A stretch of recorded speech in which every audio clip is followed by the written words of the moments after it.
talk to you a little bit about Lincoln the brand. Because I don't, Lincoln is a brand that has an opportunity that not many other brands do. What I mean by that is, when I worked at another luxury brand, one of the little insights or secrets that I'll tell you about that always surprised me when people say, well, can Lincoln do it? Can Lincoln be relevant again, and can you build a solid business and be a player? I always go back to this one experience I had. It happened all the time. I go to a focus group. That other brand was #1 luxury brand in the US. And at the time, and we would ask people who rejected the brand, why? And one of the top 3 reasons why they rejected the brand, and this is not atypical for any popular luxury brand, is they said, I'm bored. The one thing about wealthy Americans are, they're really curious about what's the next thing. And if you bought the brand 2 or 3 times in a row, they're intellectually curious enough, or there's a group of them who want to try something new. And that's the opportunity Lincoln has. The second thing I tell you is that the Great Recession fundamentally changed luxury cars in the US. It wasn't many years ago that large sedans made up 20–25% of the US industry. Today I think it's less than 5%. Your brand in the US is no longer made or not made based on your large sedan. The Great Recession really changed luxury customers in the US because now they look at Audi's A4 execution or MKZ's execution as just as much a brand statement as a $200,000 car. Now, does everyone love the $200,000 cars? Yes. But the industry is different.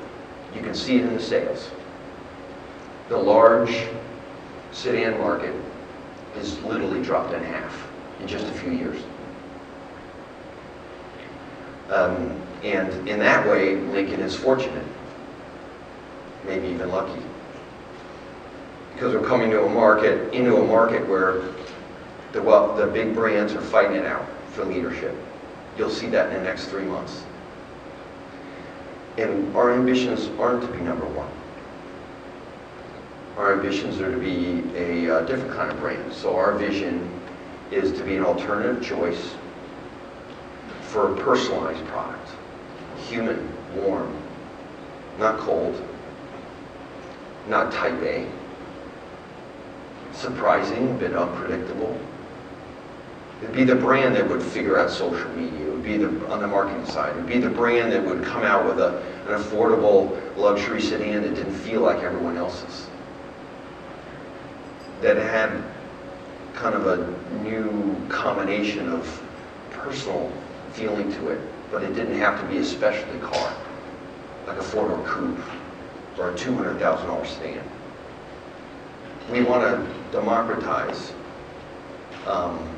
that individual feeling that specialty luxury cars have on the product side. And the DNA is to be surprising. The details, the bigger ideas. On the experience side, we have the same idea, just like in the 20s and the 60s, and what we're going to be doing in China. The brand's experience is going to be not about a big box retailer with a great cappuccino machine and 100 people waiting in the waiting lounge. Our idea is to be more personal. So think of your neighborhood tailor, someone who knows you, knows your birthdays, knows what you like and what you don't like. And in the luxury industry today, it's really not that discussed very much about that personal relationship. but I've been part of a brand in the early days when it was there. I once asked, when we were doing research on Lincoln a couple years ago on the experience side, I met the most successful safari company. A person owned this company, family company, decades old. And I said, you know, when I talked to all the travel companies, they said, you're the best one. And I asked them, what's your secret? He goes, well, I think the market moved to us. Look at all the boutique hotels. Some people don't like big experience that are all the same. Our difference is that people think that when they go to Africa, they're going there for the animals. But our secret is that they really come for the guides. They think they're going to fall in love with the lions, and they fall in love with our guides. Because the guides know them. Know when they started their company, when their anniversary was, and they are trained to learn very quickly about the customer and surprise them in the middle of the bush. Well, that's our dream about Lincoln. It may take a few years to get there.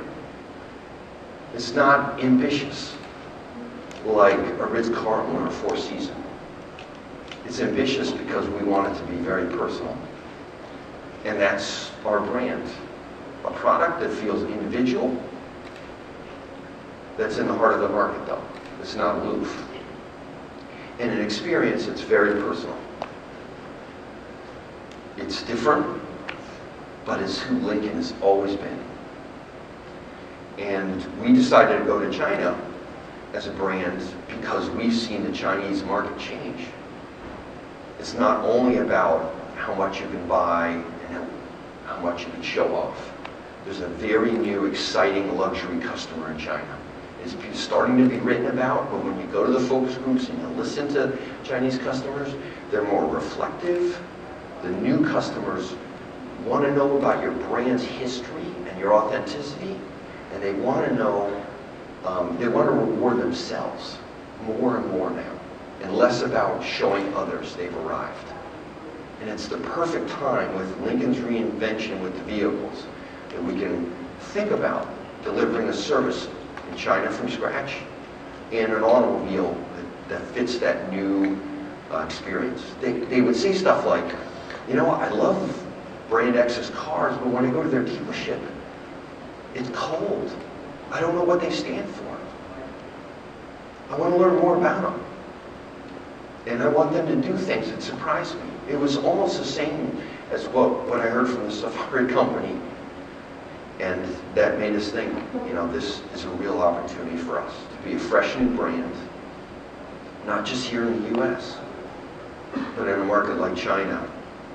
And we can build it up from scratch.